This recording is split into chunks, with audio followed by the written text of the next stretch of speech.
Let's read verses 18 and 19. When Simon saw that the Spirit was given when the apostles laid their hands on the people, he offered them money to buy this power. Let me have this power too, he exclaimed, so that when I lay my hands on people, they will receive the Holy Spirit.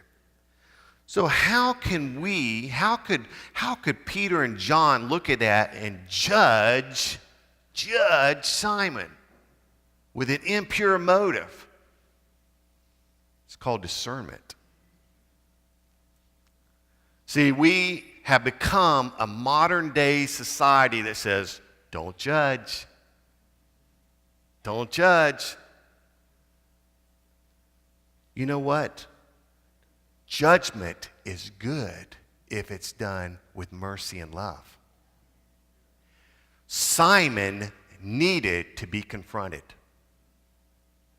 He needed it. Because had they just overlooked the motive of his heart, would have destroyed him. But they were too good and too loving to leave him in that state. Which brings us to the next point.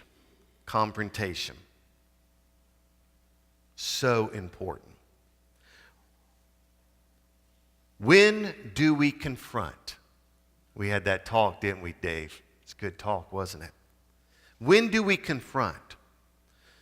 We confront when we see sin of omission and sin of commission.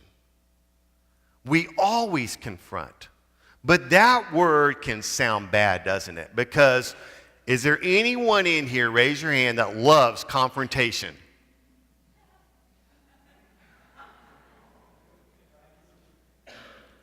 Those that do, you know what? That's okay. You know why? Because you probably confront with the right motive, out of love. We have become one that just covers things up. This is a famous one. I've been in ministry now 30-something years. And it's like, the Bible says, if you see your brother in sin, you're to go to him, right?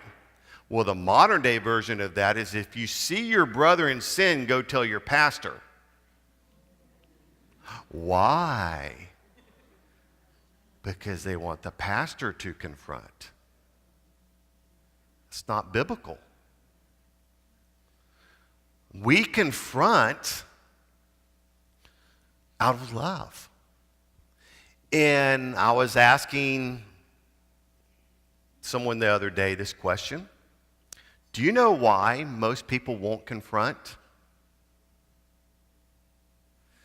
Because they don't want to be rejected. Every single one of us have been created to get these needs of love, acceptance, and worth met. Right, Connie?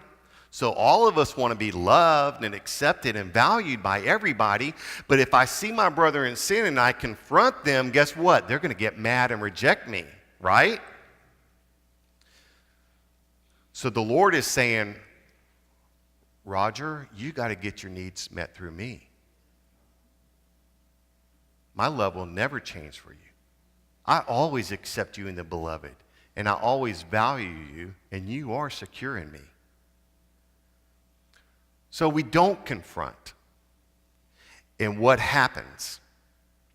A little leaven leaveneth the whole lump. Do we have any ladies in here that like baking bread? Awesome. Please make me some sometime. Mandy, how much yeast do you need to make a loaf of bread? Just a little bit to make that whole loaf of bread.